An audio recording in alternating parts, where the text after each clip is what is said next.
Di situ ada kata Ibnu Qudamah rahimahullah, ulama su, dan itu ada footnote nomor 33, kecil, angka kecil di bawah, ada keterangan di bawah, kata beliau, bacalah buku Talbis Iblis karya Ibnu Jauzi. Sebenarnya di sini bukan Ibnu Qudamah yang menyebutkan ini ya, ini pentahkik buku ini, yang mentahkik buku ini, yang menambahkan, mengatakan kalau mau lebih jauh baca tentang siapa ulama su. Ulama jamak daripada alim, seorang yang faham, gitu kan. Su artinya buruk. Kalau mau lebih banyak baca tentang mereka ada dalam buku Talbis Iblis karyanya Ibnul Jauzi. Buku ini membongkar ulama su secara panjang lebar dan ditahqiq oleh Isam Al-Kharastani dan ditahqiq oleh Muhammad Az-Zagali. Ya, ini yang masukan saja dari pentahqiq buku. Tapi di situ Ibnu Qudamah sebutkan ulama su adalah ulama-ulama yang buruk yang semestinya tidak layak mengambil ilmu dari mereka. Tentu di sini ada dua kategori sebenarnya ulama su itu ya. Yang pertama, kategori pertama adalah ulama yang menjadikan ilmu sebagai alat untuk mendapatkan kenikmatan dunia dan meraih kedudukan di kalangan manusia. Hanya supaya dipuji. Oh si fulan terkenal, si fulan begini dan begitu. Naudzubillah, semoga Allah selamatkan kita. Ini ulama su yang pertama. Jadi memang dia dianggap ulama karena ilmunya luas, tapi dia tujuannya untuk mencari puji-pujian, ketenaran, untuk menumpuk kekayaan dan seterusnya. Yang kedua tidak ada di buku kita, tapi saya tambahkan adalah penjelasan ulama masuk dalam kategori ulama su adalah orang bodoh yang mendapatkan julukan alim, nggak faham agama, tapi tiba-tiba dipanggil ustadz atau kiai atau seorang syekh gitu kan. Sering terjadi di Indonesia ini hanya karena kasus pulang haji misalnya. Tadinya dia nggak pernah sholat, begitu pergi haji 40 hari di Saudi, pulang sudah jadi kiai, jadi ustadz, gitu kan? Khatib nggak hadir, syekhnya atau alimnya nggak hadir, Pak Haji bisa khutbah nggak bisa, naik mimbar, khutbah sekali dua kali, beberapa ayat dia bisa paham, turun mimbar sudah nggak mau bilang nggak tahu, semuanya tahu, mulai berfatwa sana sini. Sini kita harus, ini bukan masalah membongkar kesalahannya, tapi kita perlu paham teman-teman. Saya lihat depan mata kepala, jemaah haji kita berangkat ke sana bukan belajar agama.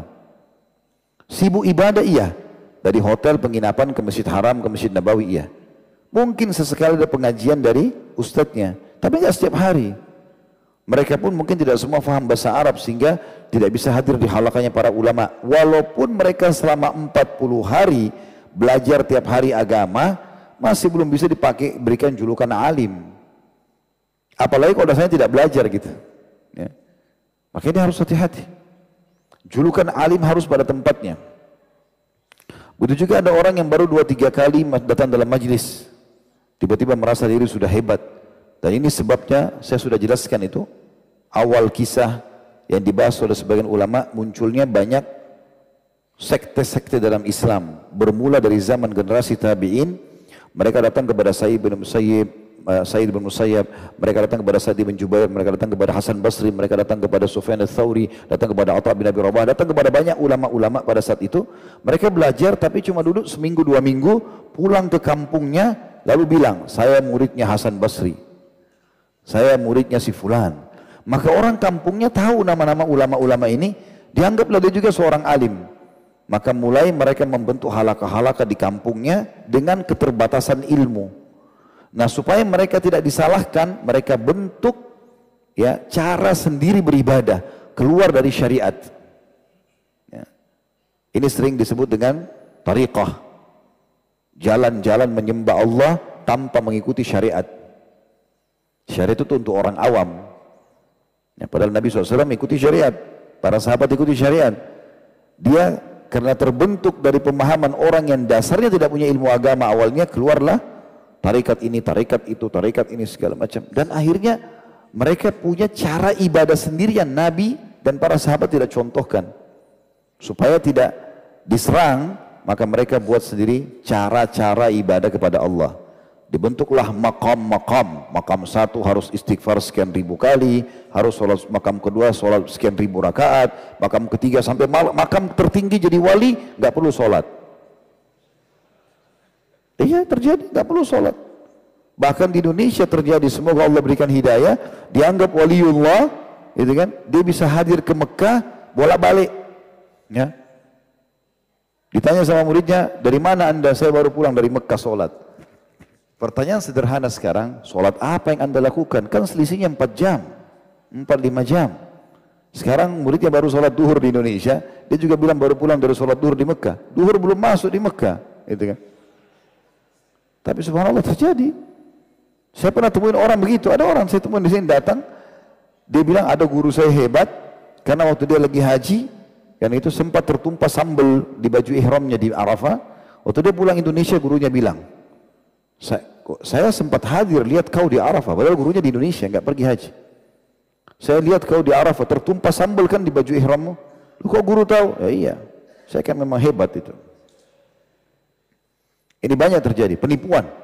Lebih parah daripada itu, banyak di antara mereka, naudzubillah, istrinya, muridnya boleh ditiduri kena alasan berkah. Berkahnya waliullah. Sahabat aja nggak pernah buat begitu kepada Nabi SAW. Siapa lebih mulia daripada Nabi? Dan ada cara pernikahan batil di zaman jahiliyah di Mekah.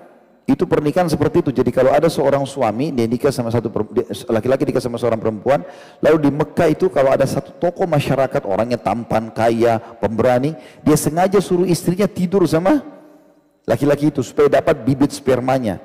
Di pikiran dia supaya nanti anaknya istrinya ini akan seperti laki-laki itu. Dan mereka tidak mau nikah, kalau sudah digauli sama laki-laki itu, si suami nggak akan gauli sampai kelihatan hamil. Kalau sudah hamil, dia punya tergantung dia mau gauli lagi atau tidak, gitu kan. Baru kemudian setelah itu anak yang lahir itu dinisbatkan kepada dia, padahal bukan anaknya. Itu banyak terjadi. Wa na'udzubillah, ya.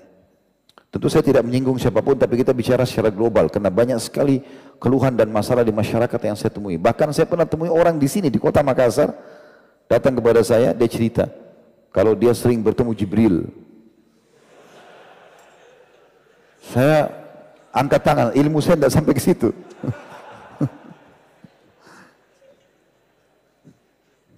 Ini luar biasa. Yang ketemu Jibril para nabi-nabi, dia bisa ketemu Jibril gitu. Para sahabat pun melihat Jibril AS dalam bentuk manusia, bukan poster malaikatnya.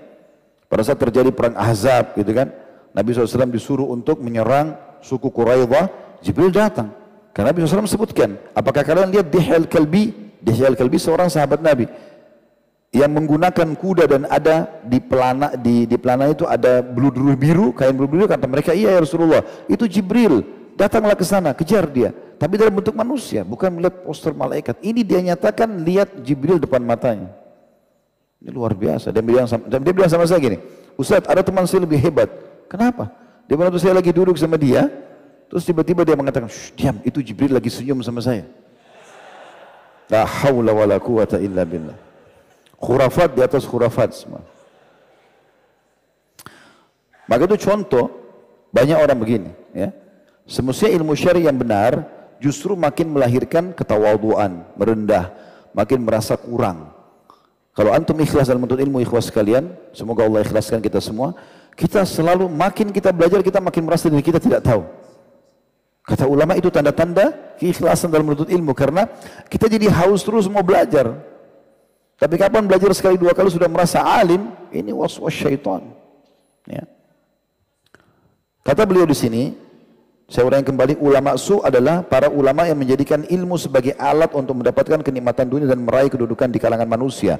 Abu Hurairah radhiyallahu anhu meriwayatkan dari Nabi SAW bahwasanya beliau bersabda, "Man ta'allama ilman mimma yubtaga bihi wajhullah, la yata'allamuhu illa liyusiba bihi 'aradan minad dunya, lam yajid arfal jannati yaumal qiyamah." Wa na'udzubillah. Barang siapa yang belajar suatu ilmu yang seharusnya hanya dicari karena wajah Allah, terutama ilmu agama, ikhlas karena Allah, tetapi dia tidak mempelajarinya kecuali untuk mendapatkan harta dunia, maka dia tidak akan mencium aroma surga di hari kiamat.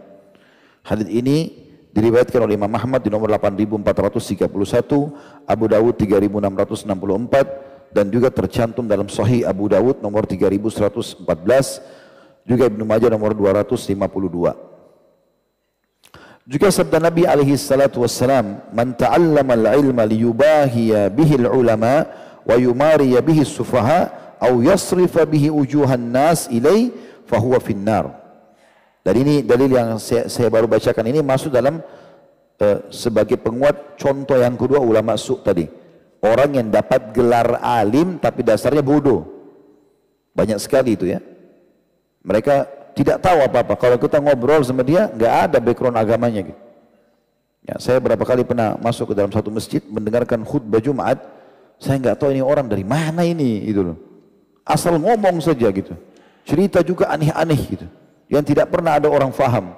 Bicara tentang alam malakut, alam jabarut, sifat-sifatnya Allah Subhanahu wa taala yang Nabi sendiri gak rincikan masalah itu.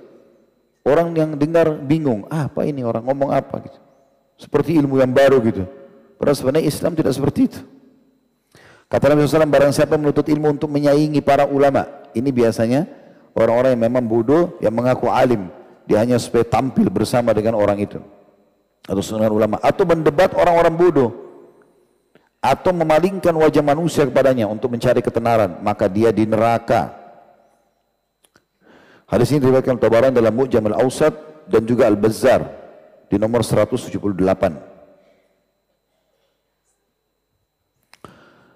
Dan masih banyak hadis lain kata Ibnu Qudamah rahimahullah dalam masalah ini. Sebagian ulama salaf berkata, orang yang paling besar penyesalannya saat mati nanti adalah ulama yang lalai atau menyia-nyiakan ilmunya. Ini masuk dalam definisi pertama tadi ulama su. Dia punya ilmu tapi dia gunakan hanya untuk mencari ketenaran. Ya kita temukan ini ada, banyak juga begini orang punya ilmu agama tapi kita temukan istrinya tidak berhijab, ya, jarang ke masjid, hadir cuma mungkin Jumat gitu kan, atau acara-acara tertentu saja. Jadi dia tidak menonjol. Sementara para salafus saleh dari sahabat, dari tabi'in ridwanullahi alaihim, mereka justru yang berada di saf pertama sebagai contoh. Mereka justru yang paling banyak ibadahnya. Kalau ada jihad mereka yang paling depan. Begitu. Bukan malah dikenal sebagai seorang alim tapi nggak pernah berbau dengan masyarakat dan tidak ketahuan dia buat apa ini gitu.